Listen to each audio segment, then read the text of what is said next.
And we are live.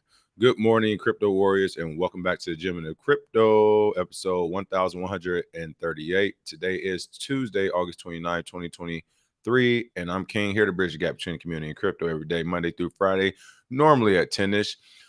Today we are going a little bit early as I got to run the next few days. Yesterday I was unable to make it. I had a super early morning shoot at 6 a.m., so I couldn't even get in. But I wanted to make sure I touched down today and say what's up. If you haven't already, make sure you checking out some of our other shows. Weekend Crypto with Trek. He covers everything that happened over the weekend. Of course, Stack is covering Bitcoin Monday mornings. Simon Family Ventures are covering everything, all crypto. So those are three great shows yesterday. Make sure you go back and check them out if you haven't already. Top stories of the day. Bitboy crypto brand will no longer include YouTuber Ben Armstrong. SEC charges podcaster and first unregistered security sales claim against NFT offering. Pepecoin insider trading claims surface amid token theft. And OnlyFans parent company bought $20 million of Ethereum as revenue surged. But first and foremost, of course, we're going to go ahead and talk about those prices really quick before we get this show on and rolling. All right, Bitcoin is coming in still sideways movement for the most part.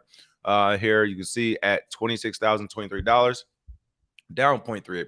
Ethereum's at $1,642, down 0.54%. Number 5, Ripple at 51 cent, down 0.63%. Short term, it looks like we were right about that. I think we said the max would probably have been $1.23 if it continued to surge, and I think it went up to 70 cents. So for everybody who had waited years, they waited years for a small pump. Nominal gain on that $3 and some change that once was at his all-time high. Number 9, Solana at 2024. Down 1.63%. And number 10 is Tron at 7 cents, down 1.78%. Trending tokens, again, Pepe. So I'm covering it today. Pepe is a trending token, down 6.72%. Not financial advice, hilarious token name, up 4.7%. And Bitcoin is still trending down 0.37. Fear and greed index has actually went up. One is at 35. So still pretty low. Bitcoin dominance at 48.4%. Ethereum still bouncing between that 18.9 and 19.1% there. So there you have your prices on the day. Really quick shout outs. What's going on, Lord Smith, Ali P.O. Tech? Goodness, Humney. Everybody saying they got a notification. I noticed because as soon as I started, I saw like a ton of people flood into the chat. So I was like, all right, everybody actually got a notification today. That's cool. Chloe Dior, Patrick Walter, Malik, 11 Super Mario. Good morning, good morning, good morning, everybody. Welcome back to the show. I don't have much time today, unfortunately, so let's go ahead and get straight into it. This is going to be a flash show. I'm going through some quick articles, and I'm calling in the morning. All right, first up, Bitboy crypto brand will no longer include YouTuber Ben Armstrong. This is pretty interesting, but it made sense to me. One thing I always said when we started this channel was like, hey, once this thing, if it does blow up or if a company does want to buy the channel name or rights, like I have no problem selling it and I just restart something under another channel name, right? It's not a big deal. So that's normal, but the reasons they're giving behind it are abnormal. It's crazy. I mean, if you kind of knew what to expect from people who post how to make your token go 10,000%, you know there's going to be nothing that new, but if not, this might be novel. So the crypto influencer brand had reached a more than 3.3 million followers at the time of the company announced Ben Armstrong will no longer be affiliated with Bitboy Crypto, the parent of Hit Network, which controls the Bitboy Crypto brand, which I didn't even know that, has cut ties with his public face Ben Armstrong, citing issues surrounding substance abuse and financial damage to employees. Well, what are you telling me? The whole YouTube world is taking financial advice from a drug addict and someone who doesn't know what he's doing with finances? So say it ain't so. But this is who they have chosen. In August 28th announcement on YouTube and social media channels, the spokesperson said the company has reached its decision following the efforts to assist Armstrong during his relapse into substance abuse. I call cap, but I'll tell you why in a second. Expressing regret for the end of the business relationship, the firm claimed Armstrong had inflicted emotional, physical, and financial damage on Hit employees and others in the space. Now, really quick, this is what it is. I don't got much time today. Whether that's true or false, the primary reason, more or less likely, is because they got some type of subpoena, whether it's a SEC, a CFTC, like one of those federal agencies, and say, whoa, y'all got 3 million YouTube followers and y'all talking about money and we ain't got a taste. Oh, Uncle Sam said, you got over 3.3 million people watching you on YouTube, getting financial advice. And And we couldn't even dip our pinky finger in there. I couldn't get that little icing right there. I know the birthday about to start. I'm just getting, this is my child. I'm just trying to get a little, Uncle Sam couldn't get a taste. Oh, them boys is after them. All right, so let's make this clear. For one, I think we've only ever heard of maybe one subpoena going toward them, but the way they've been operating, as public as they've been, as long as they've been, the federal government's coming. All right, whether it was this year, next year, whenever they're coming. The best thing you can do as a business, once the federal government's coming to keep as much money as possible, is to reduce exposure. One of the ways to reduce exposure is to reduce the main person who is promoting the sales of what they probably will say securities and everything else in between, right? So that's that there, is to say, hey, we're not even working together. He's not with us. And then the second thing is the cop out. You say it's because of the relapse, right? This is how the contract had to be nullified. He relapsed, or he was mean to employees, these, that, and others. But the bottom line is these things don't matter if you're making money and you're making the type of money they're making. So the only reason something happened is because something behind the scenes happened, which we'll probably find more out about here in the next few weeks, if not a month or two. But getting back to this story, the firm claimed Armstrong, again, had inflicted that damage. Yesterday, BJ Investment Holdings, the parent company of Hit Network, took decisive legal action, removing Ben Armstrong from the company, and specifically the Bitboy crypto brand. So again, it didn't say why or what else besides what they just put in there. Amid the lawsuit, court filings did suggest Armstrong issued threats against lawyers representing the plaintiffs and openly mocked the federal judge's authority, which we talked about back in June. But again, it hasn't raised any reason why this is actually happening here. But yeah, yelling and stuff. I mean, literally, this is the guy everybody was listening to. So I'm not even mad. 3.3 million people was getting crypto advice from him.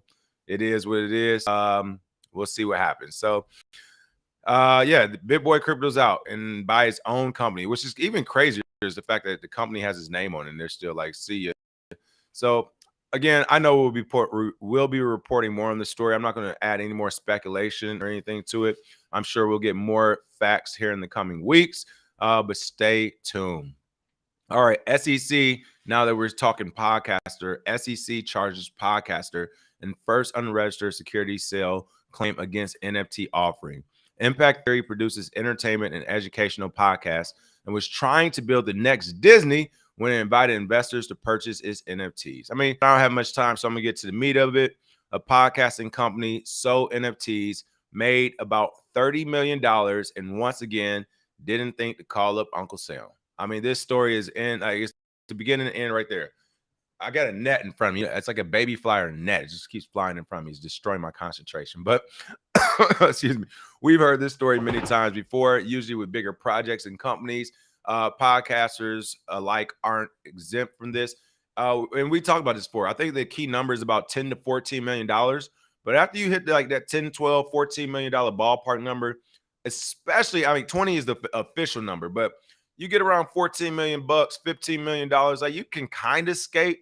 But anything over 7 to 10, 10 to 14, it's time to give Uncle Sam a taste. So, I mean, that's all that happened here. They made $30 million on NFT sales, saying they're going to be the Disney of NFTs or whatever else, who knows. And they decided not to give Uncle Sam his taste. I just told, like, listen, if Uncle Sam got to come holler at you and you'll have money in the bank and you ain't did what? It's over. It's over. It's over now. It's over. It's my turn now. Move over. The game shut down. Okay, it's over. Uncle Sam wants his cut. If you ain't gave it to him, he's coming to get it. So with that being said, again, which made this the most interesting was that these are actual podcasters that try to do it. And it looks like it worked out until it didn't. So we'll see what happens with this story. But as of now, I'm kind of sure what's going to happen. We've seen this with the rest of projects. Uncle Sam's going to come down hard. He's going to threaten some prison time. They're probably going to give what, $5-7 million worth of fines, maximum, maybe $4 million. And they'll call it a day. They'll disband the NFTs or whatever else, but they'll be able to at least walk away with their freedom and a couple of Satoshis in the bank. We'll see. All right, next couple of stories. Again, these will be really quick. At a flash through them. Pepecoin insider trading claims surface amid token theft. I mean, if you've been keeping up with the Pepe story right now, it is all types of BS going on. But this was one of the biggest ones to me that was like, no shit. Essentially, they're saying this insider trading going on between 16 to $17 million worth of Pepe tokens are being insider trading from the centralized exchanges from their holdings, essentially trying to short it. Let me see. I'm trying to figure out the people they say. They're essentially blaming the team for doing this. Paulie here, this is old influencer, crypto influencer, is exposing the team members' identities. So he's essentially doxing them, divulging their wallet activities. And on-chain analysts also point to significant Pepecoin transactions involving insiders. And here the quote is saying, I likely be working with multiple branches of law enforcement to ensure that these people on the Pepecoin team get brought to justice as soon as possible. Their greed and crimes have caused undue harm to many. And they're saying that the insiders refrain from selling the holdings, these $16 to $17 million Pepecoin holdings, distributed across only 9 wallets. They strategically offload them from those wallets to a centralized exchange, establishing a substantial short position. Like, what the fuck did you think were going to happen? This is what I keep saying about the meme coins. They're fake. They're not real. They don't have a future economy. And no, all these crypto heads and degenerates keep coming around screaming, you just mad that you ain't call it first. You don't want people to make money. And Pepecoin and Dogecoin is the future. No, it's not. I'm glad to see a story like this. Pepecoin, a large majority, spread between 9 wallets, and they're shorting the actual token. And this is coming from the founders. This is the point of meme coins. Pump and dump, pump and dump, pump and dump. I guarantee you, if you were to look at those 9 founders' crypto history, you'll probably find out this is like the fucking 50th meme coin they pumped and dumped. This isn't their first rodeo, which is how they know how to make meme coins appear out of thin air with marketing and actual capital behind it. So no, it doesn't surprise me that Pepe coins being distributed between 9 wallets and then shorted on the actual centralized exchanges. It makes perfect sense because anybody who's been in crypto know this is how you do shit coins. You treat them like shit. You don't treat them like your bottom. You treat them like the bottom, all right? And you all who keep believing that these new meme coins that always pop up are going to be the coins of the future are the fucking problem with the world. You're the people who vote wrong. You're the people who encourage the wrong things and have no moral compass. I don't like any of you, and I hope you all fall off a bridge. All right, I'm done with that. Last but not least, OnlyFans parent company brought $20 million of Ethereum as revenue surge. That's right. I thought this was pretty interesting because you remember, I can't remember the event I went to, but I went to essentially, is it Exotica? I went to Exotica in Chicago, which is essentially like a porn convention. But I went to kind of find out if the cam girls and the porn stars had began using crypto yet. Some of their companies had, but they themselves had not, as usually most of the companies handles the finances, pimping. But I thought that was interesting to see the OnlyFans parent company also bought $20 million worth of Ethereum, because to me, that is showing signs that, hey, they're open to actually paying creators in crypto or allowing those creators to figure out ways to get paid in crypto. So again, this is Phoenix International, the parent company of OnlyFans, purchased the crypto between 2021 and 2022. And it looks like to be about $20 million of crypto at those prices, about the same prices as it is now as well. So again, not to note for OnlyFans itself, but again, this is pretty cool to see that the parent company is invested in this type of technology, and they could possibly parlay this over to their content creators. We know they have a lot, and they're pulling in a ton of money from those simps. I mean, those customers out there. So we'll see what happens with the OnlyFans platform. Other than that, that's the show for the day. Like I said, I got to run. I'm glad to see some smiles and some laughs in there. I'll make sure this is on the podcast by this afternoon. Smash that like and share, and I would definitely see you all more than likely early tomorrow and Thursday as well. Cheers.